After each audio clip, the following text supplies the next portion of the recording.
Welcome. My name is Dr. Salim Hilton, and I'm known in the community as Baba Salim. And I'm here today to talk about some of the life here in the District of Columbia around all of the violence that's taking place. I happen to have been involved with a number of returning citizens who came back into their communities to give back to the communities in which they left. And that's why we call this series of interviews Come Back to Give Back, using a restorative justice approach to make a contribution to their community. And my focus today is to talk to some young men who have come up in the city, got involved in the criminal justice system, had extended prison time, and have come back into the community to make a positive contribution to the city of Washington, D.C. And most of these young men that I'm going to be talking to during this series are young guys who have done a number of things in the city to cause havoc, but now their lives are completely turned around. And by the grace of God, they were introduced to a philosophical approach to dealing with criminal justice and juvenile justice called balance and restorative justice. And my first guess with this come back to give back concept is a young man who I met while I was doing a number of trainings in the District of Columbia, along with my wife, Dr. Ivy Hilton, to give them a tool to do their jobs much more effectively as youth development workers or as violence interrupters in the community here. And my guest at this moment is a young man who I connected with. He was one of our better trainees while we were teaching restorative justice. And his name is Charles Boobie King. I like to call him Boobie. And I just want to say welcome, Boobie, Charles, to be the first one to be a part of this podcast, which eventually I would think is going to be a documentary. Welcome. Thanks for having me. I greatly appreciate you taking the opportunity to reach out to me and give me this chance to be heard, be documented, and acknowledge, that I was very tentative and I, took what I was teaching serious and was able to apply it back here in the community in Washington, D.C. and abroad. And that's why you're here, because we witnessed you, Charles, how you took the training and took the philosophy and incorporated it in your work. And that was the whole idea of the city hiring us, to give you all the tools so that you can use to make your life and your work more effective, working with these young people in the community. And so that's why you were the first one chosen to come here today. I'd like to talk a little bit about you, Charles, in terms of you coming up in the city and some of the early life experiences that you had that eventually led you into the prison system. Can you tell us what community you came up in D.C. and what kind of childhood did you have? I was born and raised in Northwest Washington, D.C., which would now be considered sort of like Columbia Heights. Yeah. I was raised on the street called Holmead Place, Holmead. That's my old neighborhood. Yeah, so I was raised 3461 Holmead Place, in the 3400 block of that street. Come from a family of predominantly native Washingtonians. My grandmother come from North Carolina, from the information that I know. My dad comes from downtown, like the Old Street Market area, but I spent predominantly the majority of my life in the Holmead Place area, Newton Street, Otis Meridian, 14th Street. Growing up, life was it was cool. It's a residential community. My grandmother owned a house for many years, all the way up until she passed. We had owned the house maybe 60 years, 50 On Homey? Yes. I probably know your family. So the Hendersons. My life was like, it was normal. It was normal to a degree. All the way up until maybe coming into like the mid, maybe 87, 88, when crack came to Washington, D.C. The trajectory of the city completely changed, totally, for me and for others around me. I've seen a lot of people lose their self-respect during that time due to, drug use. I've seen a lot of violence when I was growing up based on just drug wars, conflicts that was resolved with firearms and things of that nature. I've just watched the city change over the years, starting from like 87. In the early 90s, I was arrested myself and took into the juvenile facility. I wound up going to Oak Hill in 1994. After going to Oak Hill, I came home from Oak Hill and was in a group home for 2 years. After I got out of the group home, no sooner as I was home, maybe a couple of months after I was out of the group home, I was shot. I was paralyzed from the waist down. After being paralyzed from the waist down, I went through therapy, learned how to get back on my feet, learned how to walk again. And after that, went back outside. Just didn't have enough. Young, naive, lack of guidance, self-taught on everything. Nobody really there to guide me due to one of my parents dealing with their own addiction and my mom being at work. My dad was dealing with addiction. I was outside and wound up going back into the juvenile system for another charge.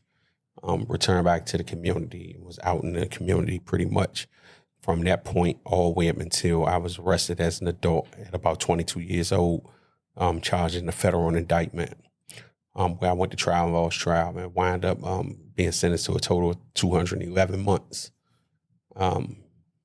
During the course of that time, I was informed that I had a child on the way. So my child was born while I was incarcerated in 2004. From the arrest that I had received in 2003 as an adult. After being found guilty, I was given a 211-month sentence like I just spoke of, but in the midst of that, I went off to federal prison. I was granted an opportunity to have a resentencing, where that sentence was reduced to 180 months, which is 15 years. After years of litigation and back and forth and days going by, I wound up serving 13 years and 2 months on that sentence and was released back into the community June the 20th, 2016. But I had actually been back in the community at the halfway house since June the 30th of 2015. So during my halfway house time, I had the opportunity to start gaining employment and trying to figure life out and starting life over again and starting to build a relationship with my son as a free man. I won't say rebuild because I never was here when he was free.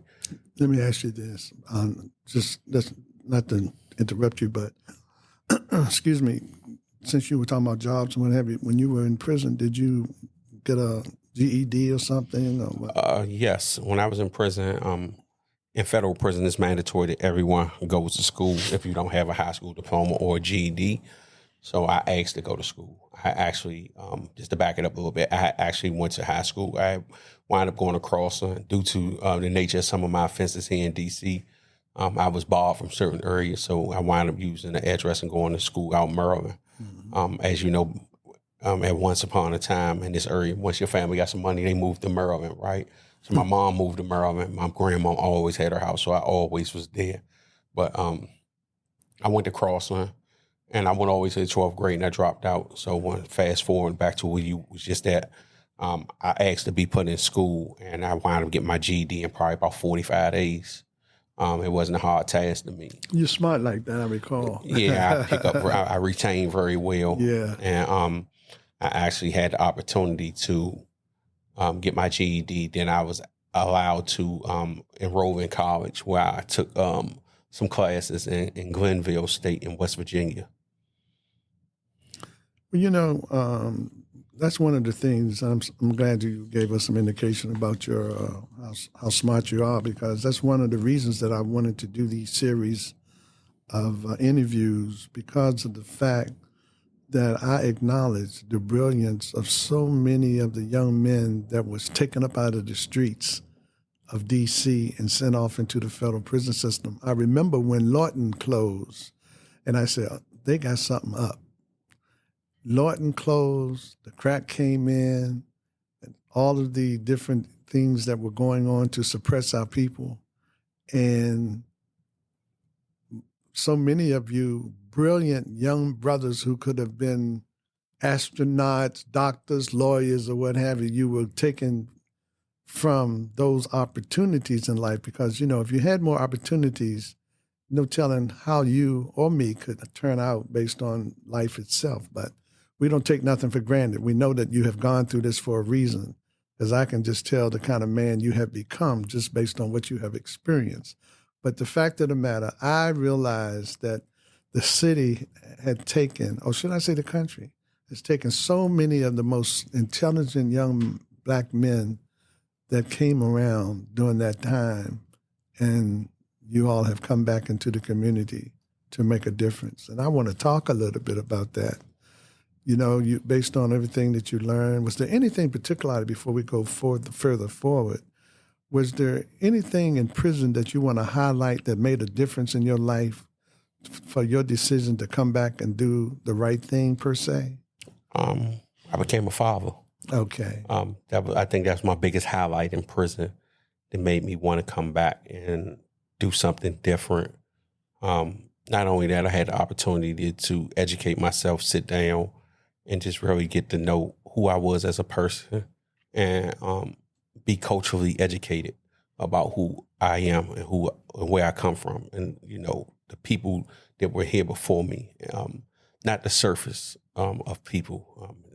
We always hear about the Martin Luther Kings and Malcolm X's, right? That's what they put in the history books, but there's plenty more people outside of that who've paved the way and blazed trails for us, who just for some reason or other don't get that same recognition, but may who have the same impact.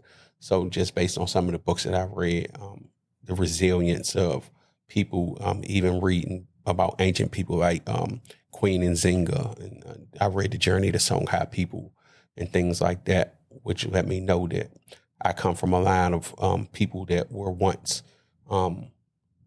dominant, mm-hmm. were royalty, right. were stripped of those things, sure. because I was raised where the only knowledge and history I had due to lack of technology was really Black people arriving in America, right, on slave ships, right? They never really gave us that education when I was growing up about on purpose. Before that, right? Exactly. Because when you know where you come from, it gives you an opportunity. When you know you come from, it gives you an opportunity to actually have some sense of pride. Absolutely. So I think that those two things were the reason, or those were a few things that were the reason for me making that transition when I came home and saying, I want to do something different. And I understood the influence that I had amongst many different crowds and groups in this city, positive and negative. You were always a leader in a way. I've always marched to my own drum. Right. I can tell. And I can always attest to that. I'm not going to wait on you. Right. I'll go get it. Right. I'm a hunter. Right. I'm going to go get it. I'm going to figure it out. Right. I love for my food to be served, but if I got to go hunt it, I'll go get it. As we were talking about, some of your experiences coming up in the city, and you're going to prison and, getting a GED and doing some college work. How was making your transition? What year did you come back into the community, and what was that like? I came back into the community in 2015, June of 2015. It was an experience. It was an experience because of technology. Right. When I left, there was no smartphones. Right. There was no social media. Right. None of those things were present when I left, right? Coming home, I didn't even understand why I needed an email address to sign into everything, because I never had an email address. Mm-hmm. So I think the technology part was the most, complicated part. But everything else, for me, was like riding a bike. You rode a bike once, I don't care how long it's been, you might get on, you be riding, a little shaky, wobble, might feel like you're going to fall. You put your feet down, catch your balance, pull your feet back up, pedal. Next thing you know, you roll around the block 2 or 3 times, you good, you ready to go on a bike tour. That's how I can characterize all the other aspects of my life. Just really just catching my balance, coming back home and catching my balance. And what that looks like is taking the opportunity to just be patient and allow things to happen. How was it when you were looking for your first job when you came home? Actually, I didn't even go look for my first job. Somebody came and gave me my first job. My first job was at Giant in Potomac Yard. I was in the halfway house. Individuals in the halfway house with me in the same apartment came in and said, "Man, look, they hiring. Man, go out there. They hiring on the spot." I went out there. They hired me, and that's how I pretty much got my job. So I would say it was based on relationships. What moved you into working with young people? Well, my first job was Giant. I did that for a year. My second job was at a beer company. I did that for a year. Just woke up one day and said, I don't want to do this no more. I want a different job. And I wound up reaching out to Wally at the time. And he connected me with an entity called Life Deeds. Yeah. And I wound up going over to Life Deeds, interviewing with them. I was still working at the beer company. And they didn't immediately call me back. Some months later down the road, they called me, "Hey, you still interested in the job?" Yeah, I wound up going and start working a group home. And that was like 2017, maybe 2016, going into 2017. And we've maintained a working relationship since then, all the way up to 2024, where we're currently at. So going into the group home and working, and I inquired about being a mentor with that organization. And they gave me that opportunity. When I started off as a mentor, I started off as a family engagement specialist with Credible Messenger. And that wound up transitioning me over to being a mentor with youth. And through that, I just started working with youth and just having that connectivity, because my son is some of these guys' age too. He's 19 now. Mm-hmm. So even some of the youth who have been on my caseload, they have actually been my son's peers. They've been his classmates and things like that. So I've had that opportunity to leverage those relationships in a multitude of ways. Let's make a shift.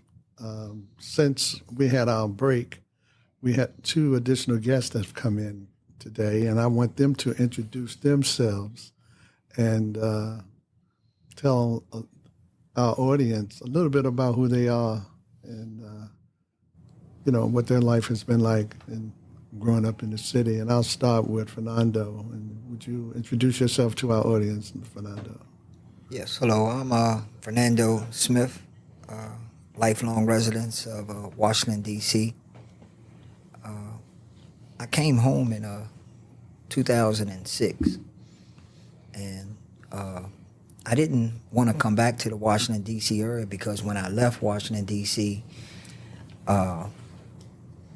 it was a very violent environment, and I left it, as a person that was somewhat responsible for some of the major violence that was going on in Washington, D.C. So even though I had changed, I didn't, one of the things before I got incarcerated, I had noticed that a lot of people that had came home who had changed, it didn't matter that they changed, because once they came back into the area still knew them for who they were before they left. And a lot of them lost their lives as a result of doing that. So I had a fear for myself that, that if I could make it, I don't necessarily need to go back to the Washington, D.C. area to make it. So I kept ties with the Washington, D.C. area. My family was still in Washington, D.C. area, but I set up shop in West Virginia, which was 2.5 hours away, and developed a business there and kept my ties through Washington, D.C. through Peaceaholics. Now, hold there, because you done took us to the point of coming home. Right. I want to talk a little bit about your upbringing. Okay. And how and then we're going to pick up again about that transition story that you got to tell us. But what was your childhood like, and how old were you when you first got involved in the juvenile justice system, which you graduated to criminal justice? I was 11. I grew up in what they call Third World now. It was 3rd Street. 3rd in Atlanta, 3rd in Livingston Road. And then I moved from that area to the Northwest area, 14th Street. So I grew up in Southeast and then was raised in Northwest, is how I used to say 14th and what? 14th and Randolph, 14th and Shepherd. Did we talk about that? Yes. That I was in that was my community? Yes. Yeah, I probably know used to be a red pit right there. Yeah, I probably know Red your pit. parents, you know. Wow. See, all of Red that, pit. see, I was telling Boobie that my neighborhood used to feud with Homie Place. And we would play. We had tackle football teams in each neighborhood, so we would play home meet, and we were all in the Boy Scouts. And we went to the same Boy Scout troop on 13th and Fairmont. And when they would let us out, we would fight all the way home. And we would fight on the streetcars. Just thinking about that, but we basically come from the same community.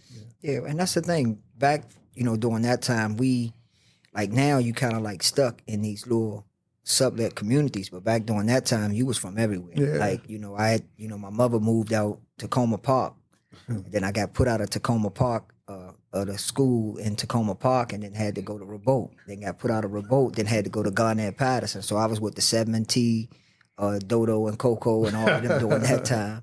Then on 14th Street with Alley Cat and Witchy Poo and all of the guys coming from that Pimpy and all in that area. So when you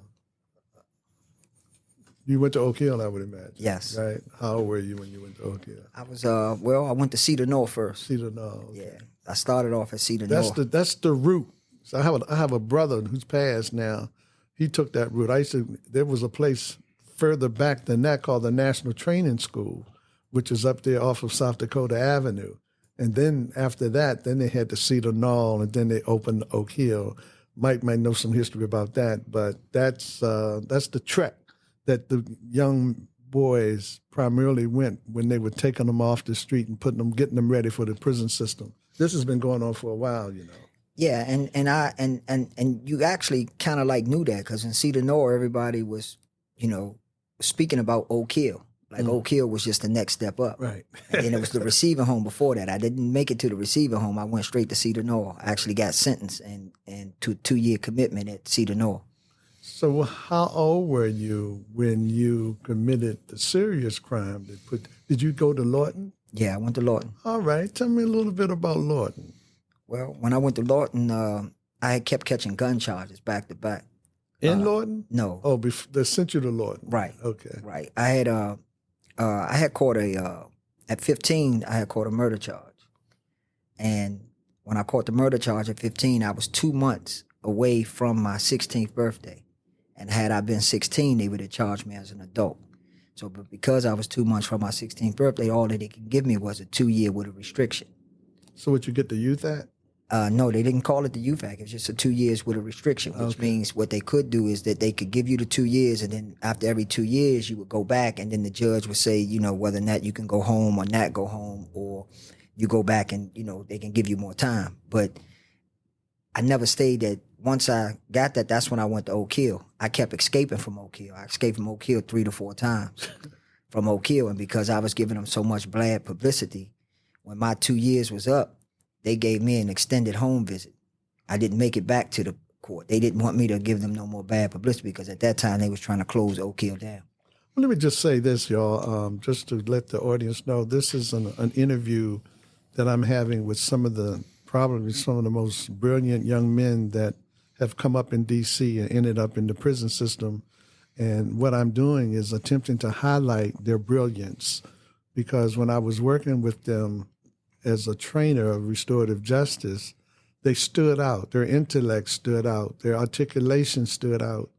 And I just wanted to give the world an opportunity to see what happened in D.C., and it probably happened in other cities around the country as well, but the brilliance that was taken off of our streets and out of our communities and away from our families and put away for years. But the most significant part of why we're here today is to show how they have made their comeback to give back in their communities. And that's what the theme of this documentary or interview is, coming back to give back.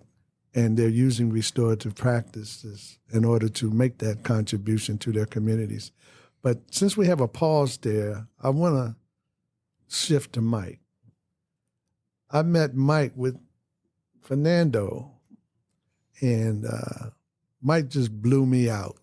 This was one of the smartest young brothers I have. And I've been working with young Black men all my career, and I'm all ages. I started off working with the middle school youngsters and then the high school, and then later on, any young man that needed to have some positive influence. But one of the things I learned about Mike was that he was one heck of a poet, probably one of the more talented poets I've ever met. I'm going to have him say something about that shortly, but I would like Mike to tell us a little bit about who you are, man, and how you got involved in the prison system, starting probably the same way that these two young men started, getting arrested as a juvenile.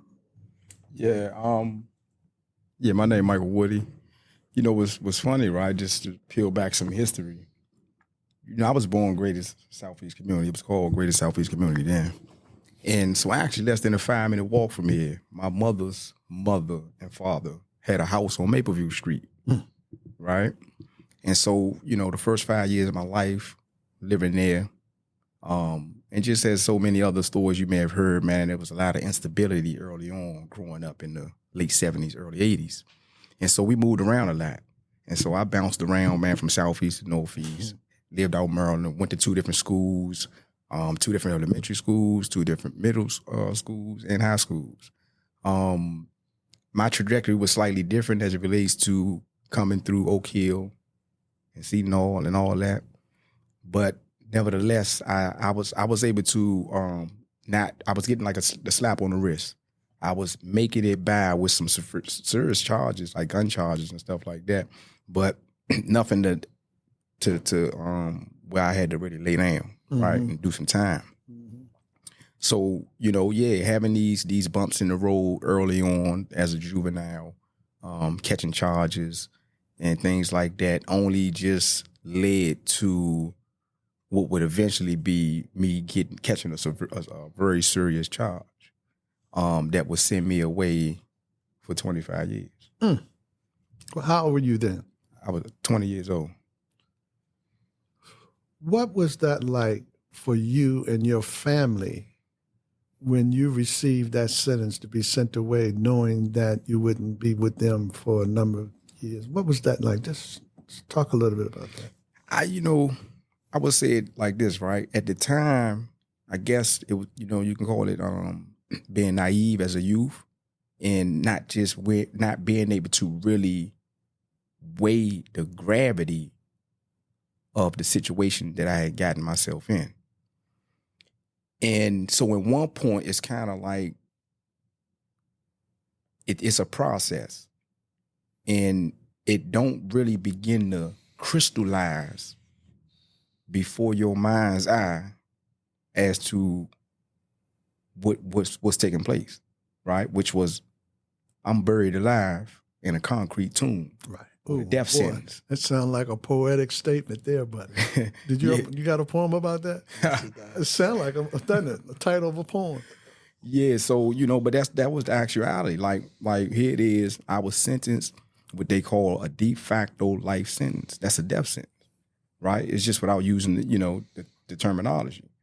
And so, you know, it was a process to really, you know, like I said, again, you can attribute it to being naive, as being youthful. But I think that was part of what got me through. Because if it probably the time would have probably affected me a lot different if I was able to really grasp the full gravity of what I was up against. You know, I just want to let my audience know, for those who may have just tuned in, I'm Salim, Baba Salim here, talking to three strong, smart African-American brothers who I have met doing my restorative justice work here in the District of Columbia. And I have been really aspiring to have a moment such as this, to have an opportunity to talk with them, to have them tell their stories and how they have made a transition back into the community and doing some really positive things. And I always use the word how intelligent, how brilliant these young men, because I met a bunch of them doing this work. I've met hundreds of young, black, smart, brilliant, intelligent men that the city or the federal government just swooped them off of the streets. I know they got involved with all kinds of criminal activity, but that was by design as well. And so they have built the federal prison complex in most cases because DC had the highest rate of African Americans as we were coming along in the country. So they really did a swoop on the District of Columbia. But I want to highlight what these young men bring to the world, even though they have gone into the prison system, they have come back to make a positive contribution to the District of Columbia. And I met them because the agencies in which they were working with hired my wife and I, and a company as Youth and Families in Crisis, LLC, the Training Institute for Restorative Justice. We had an opportunity to train them on how to use this practice in their work. And that's why I've invited them here, because I would like for them to share a little bit about how they're using this work with what they're doing on their jobs today. And before we close out today, I want Mike to share one of his poems to close out. But Boobie, I want to go to you first. What are you doing now with your job, and how are you using restorative justice practices in your work? I use the restorative justice practices in my work as a credible messenger and as a restorative justice specialist for the Office of Neighborhood Safety and Engagement to resolve conflicts amongst communities. I've had the opportunity to have restorative circles in certain aspects, especially in the space with credible messenger. It's unique that you even brought this question up, because I had a conversation with a young man yesterday, and he was one of the individuals that, it's literally crazy, because he just told me yesterday that he's back incarcerated as an adult now, but I went to go see him yesterday on a social visit, and we were just talking, and he was just like, man, remember you did the restorative justice circle with me and an individual. He was a young man that was charged with a homicide at that time in the juvenile justice system here in Washington, D.C. And a young man had ran up on him with a firearm after he had returned back to the community. And it just so happened that both of them winded up on my caseload, unbeknownst to each and every one, right? Because I keep people separated. But when they told me what happened, I'm like, okay, I got this one and I got that one. So I did the preliminary investigation. Then I had the preliminary conversations with the individuals involved, the parties involved. Even spoke to the mother of one of the gentlemen, and I had the opportunity to get them to come down to DYRS, and we sat down there, and I had like 2 other staff, but I told them I didn't need any other staff. I had it under control, but they said, look, man, we gonna sit in with you. And I'm like, I got it, right? And they wind up shaking hands at the end of that. Right? There you go. That's the work. They wind up shaking hands after that. And it's crazy because you asked me that question, and that was like one of the first things that popped in my head from the mentoring side of what I do. From the restorative justice side, I work with the violence intervention section of the WAN's office. So I've had the opportunity to use restorative justice in a non-traditional way. I know when you started this, you said that y'all was teaching us this so that we can implement it into our work. Exactly. And make it look like we needed to work for us, right? And I've been able to use that and going into communities and having conversations where I've got guys that go into a ceasefire, right? And got information from both parties, even if it was me having them have a meet and greet via FaceTime. I was able to get those results with some of the tools that was given to me through that training based on the environment and the climate of the people that I've serviced here in Washington, D.C. that actually have conflict. So those are some of the ways that I use the restorative justice piece in my day-to-day life. I also use it personally. People call me and I resolve conflicts personally, right? Say. That's what I resolve conflicts not just professionally, but in my personal life.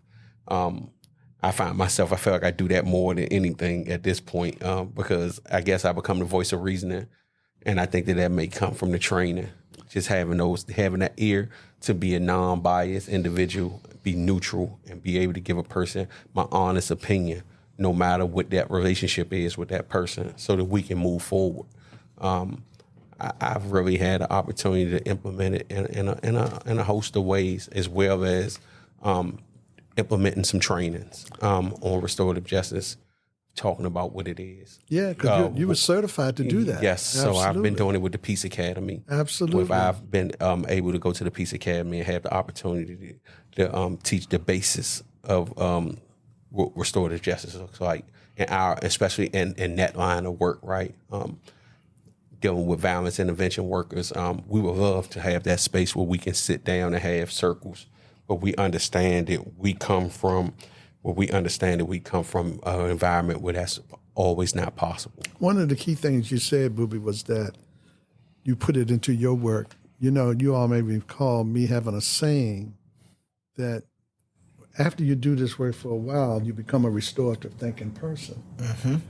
It just takes over your being.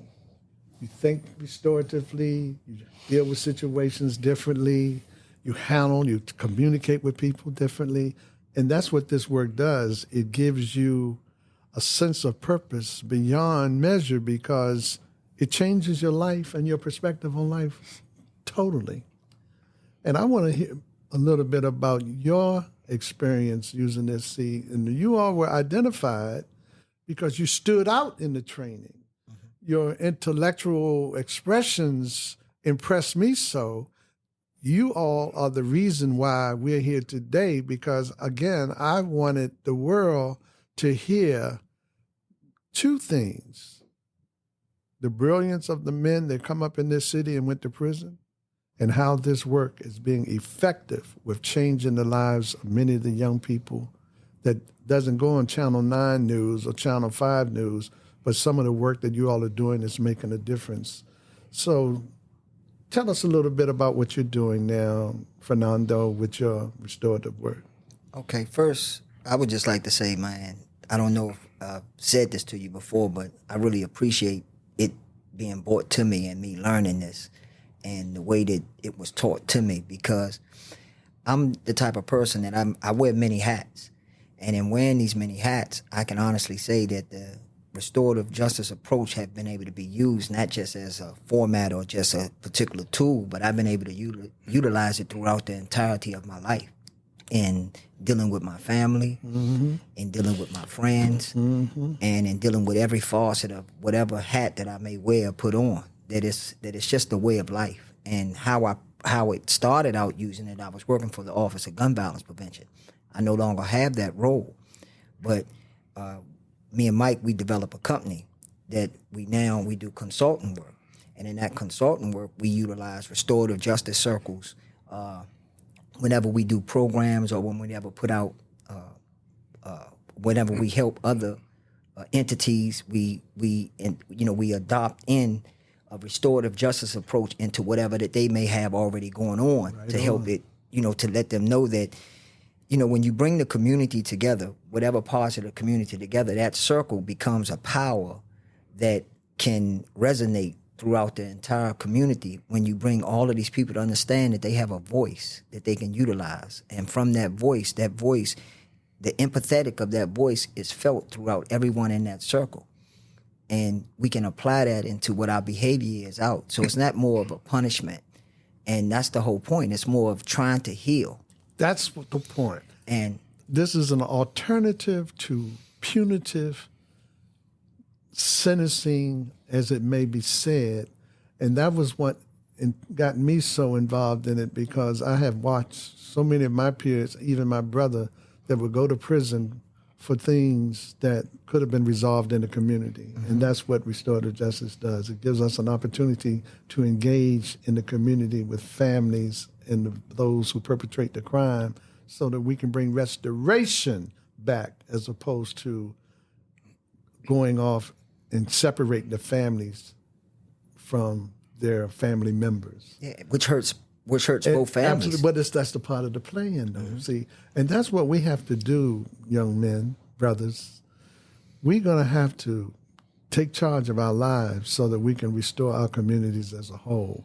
Because if we don't, they're going to continue to do a job on us and keep us divided and separated, and have us trying to just figure out what life is about every day. But the key to it all is just coming together, and I think I got a cadre of some young, strong guys I want to stay in touch with, because I have some ideas that I like to incorporate into what you're doing today. And I'm setting up something down in Roanoke, Virginia. I'm going to put together a Restorative Justice Center down there, so I can bring you guys down as consultants to train and teach some of these people down there that are trying to find their way. So I'm going to shift to Mike, because time is essence. And initially I thought we were going to have just a couple of people. Now I know I probably should have one at a time, because you all each have something to say. But Mike, you were talking a little bit about your experience in the system, but what was it like for you coming back home? Yeah, I was fortunate, and I know I'm kind of rare, right? Because, one of the things that allowed my transition to be smooth and maybe slightly different from so many others, because of the work that I had initiated before my release. And that work was establishing a mentor program inside of DC jail.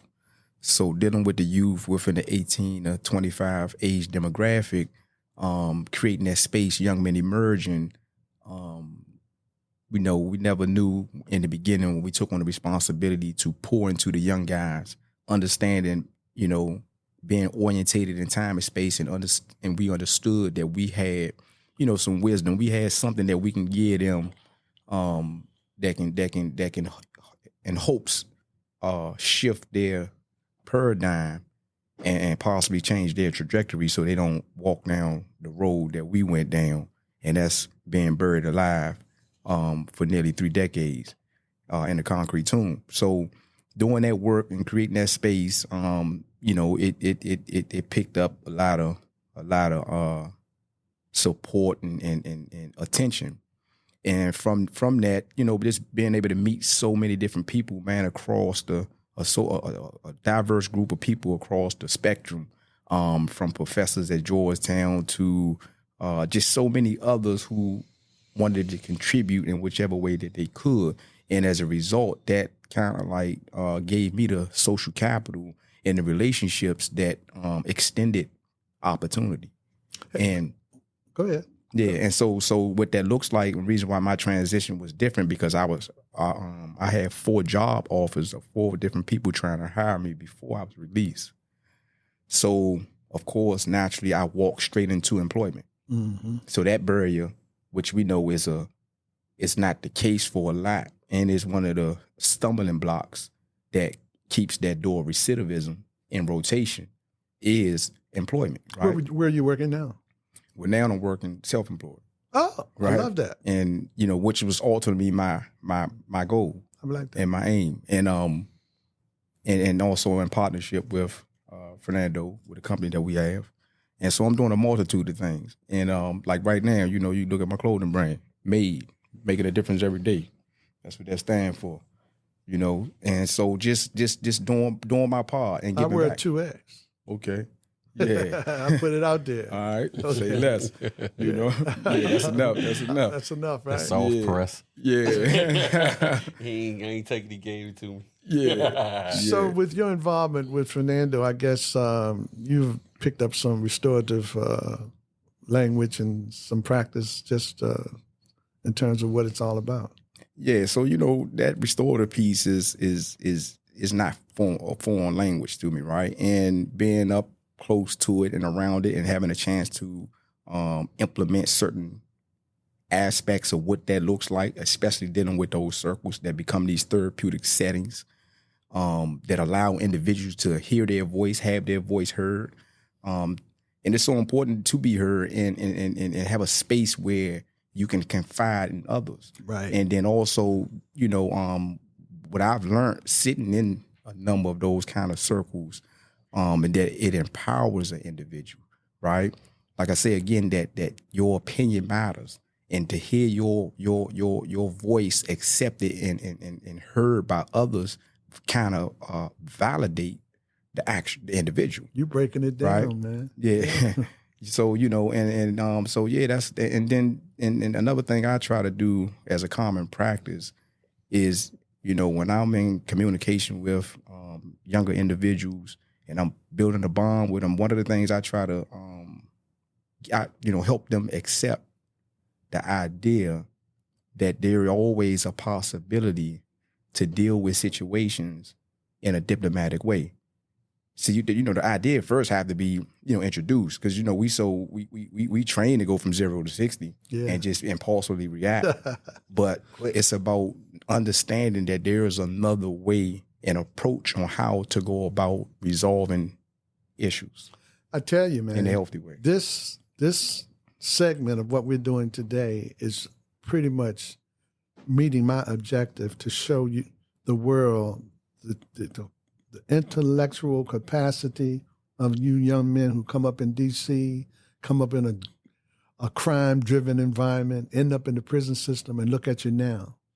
And I'm just so blessed to have had an opportunity to work with you and to give you all a tool that, by the grace of God, have given you a different outlook on life and help improve the quality of your lives in this work. So I just feel that I'm in the right place at the right time, and the three of you are too.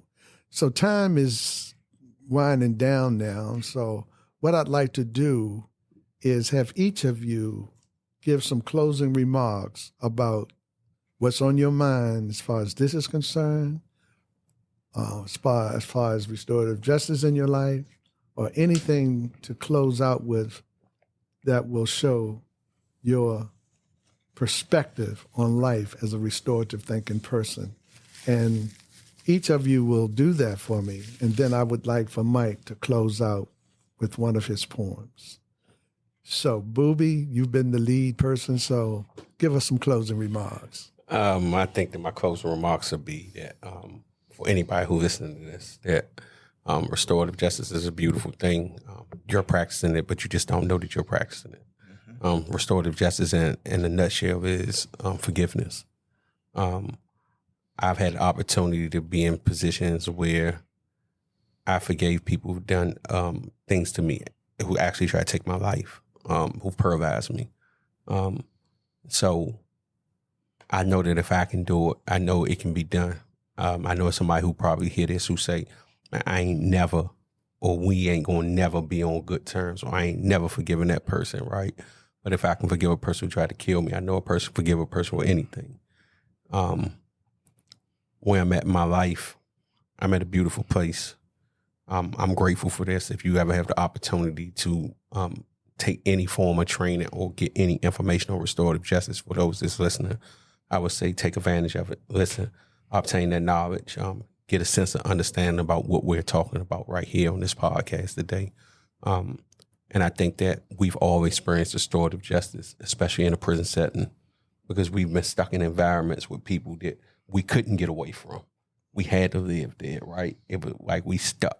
Like there's no way of getting around this, right? So it wasn't framed as restorative justice in that perspective, right?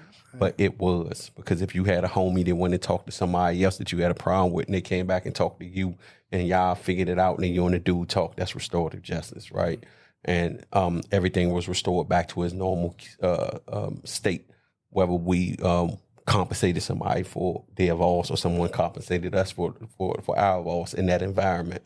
So I would just say, but in closing, that once you know what it is and you know what it look like, start to implement it into your life, even if you just know a little bit of it. We all start with a little bit, and then we continue to grow that knowledge from that point. I just want to say, the reason that you all experience a restorative lifestyle in the prison system, because you were able to be still for a minute and let your African ancestry and the ancestors come and work with you, because it is an African practice. It's an indigenous practice, Native Americans, but I was in Senegal one time, and an incident took place, and I saw it happen just like that with a traffic accident, and how they resolved it right there in the street.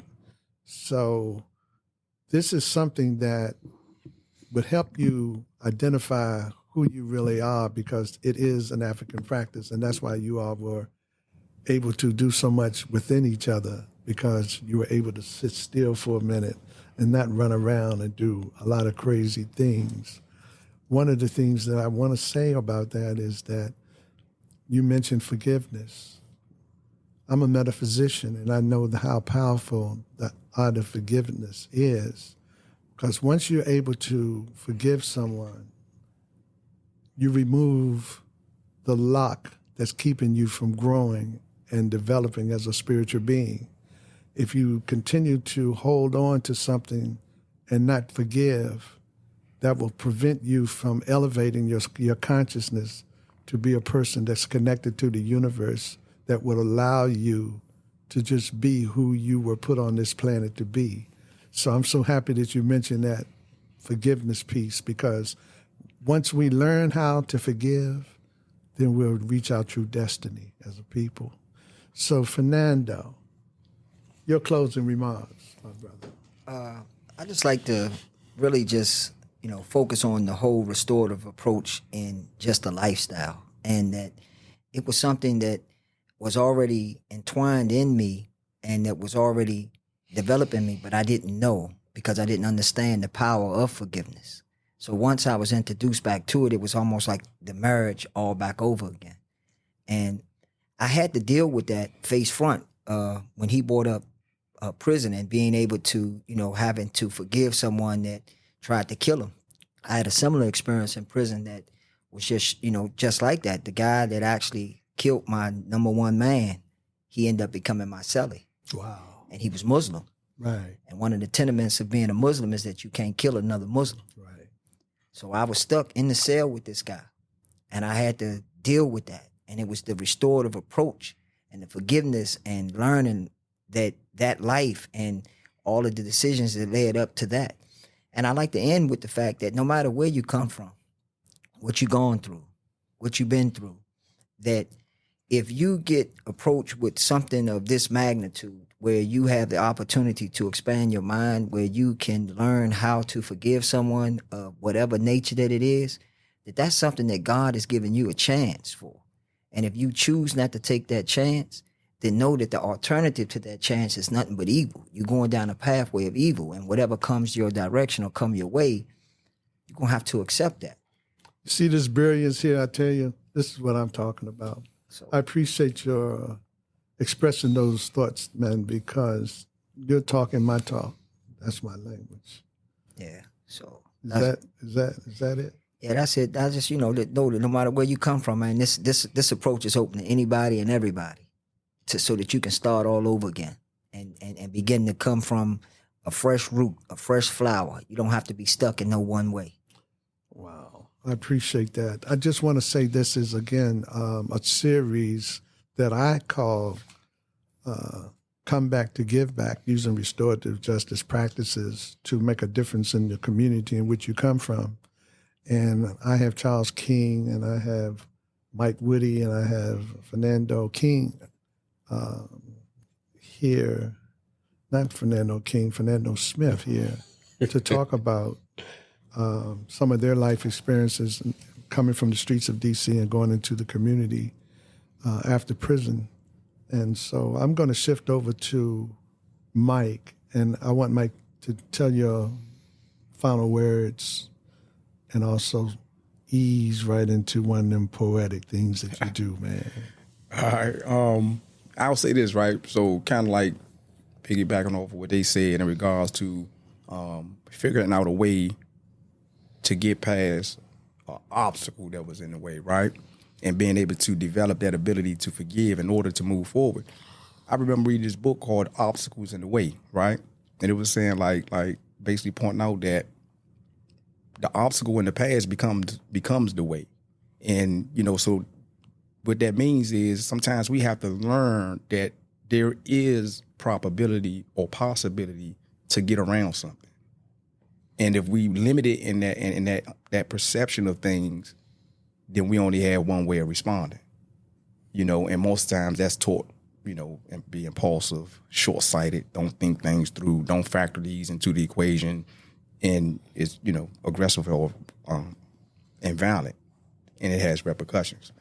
So that's really like so that kind of like can segue into part of what I wanted to say is that, a prophet of old said that verily my people are destroyed from lack of knowledge.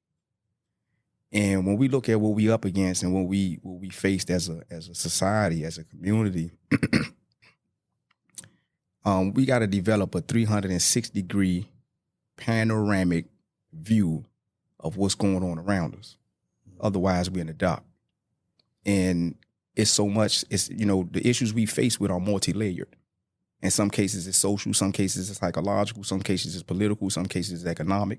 I mean, it's a number of things that's in our way that's kind of hindering us from truly evolving and prospering and really restoring that balance. Because, we most definitely in this disequalized state based on a critical component of that ecosystem being removed, right? So that's my segue into the poem I share. It's a lot of heavy stanzas. The inspiration from this poem actually came from two different quotes. One is the bookkeeper can remain king if the method of bookkeeping can be kept hidden or remained a secret, right? And another one, which is actually the first stanza that opens up the poem, is called "In the Land of the Blind, the One-Eyed Man is King." And I use symbolism because symbolism has a profound effect on the subconscious mind. And I use, of course, metaphors, but all poetry is layered. And so it's always a deeper meaning beneath the surface, right? So this poem is entitled Eyes Wide Shut. I actually got two titles, Eyes Wide Shut, Wide Awake.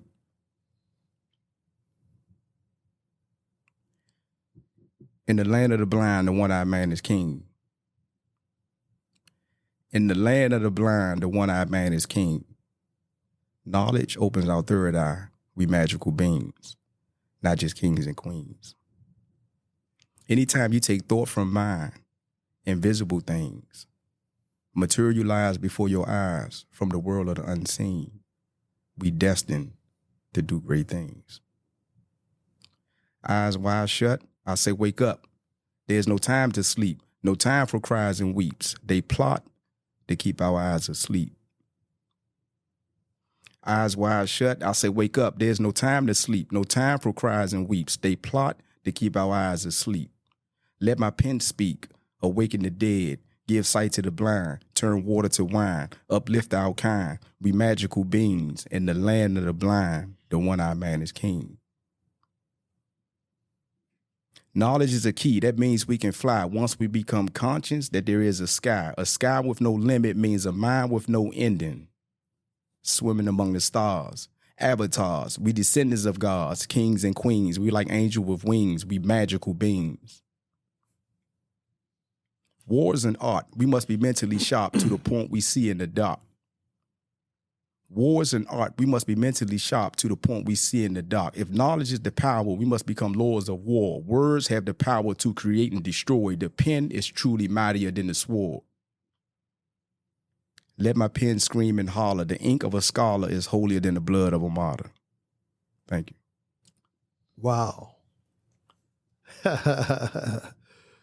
I'm going to say I think I made a statement when we first started that you were probably one of the more talented poets. And I've been around in my 76 years. I have been around a lot of poets, but you're so profound, Mike. I really appreciate you coming and sharing that today. Yeah, thank you, brother.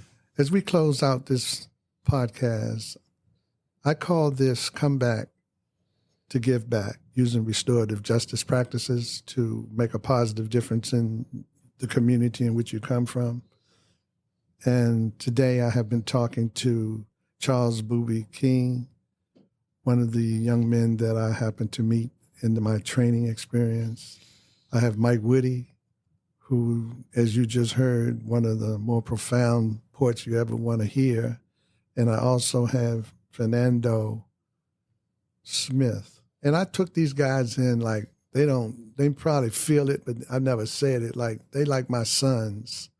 I have a lot of sons in the community that have impressed me to where they need to be in my family.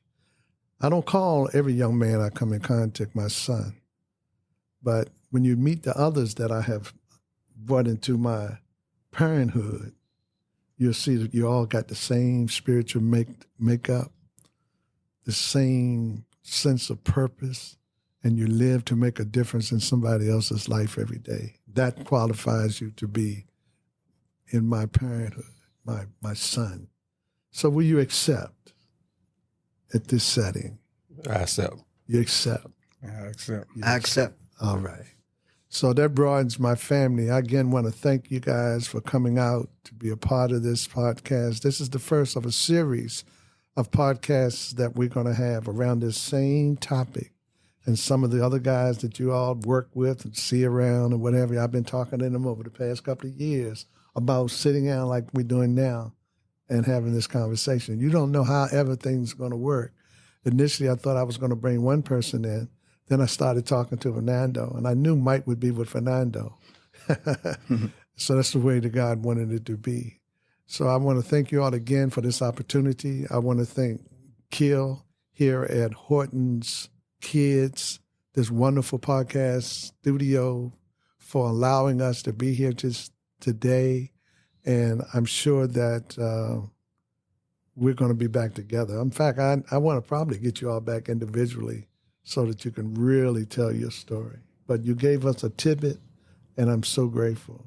So again, thank you all for showing up. And I have told the young people that I've worked with over the years, the only way that you're going to get anything out of life that's worth having, you got to show up.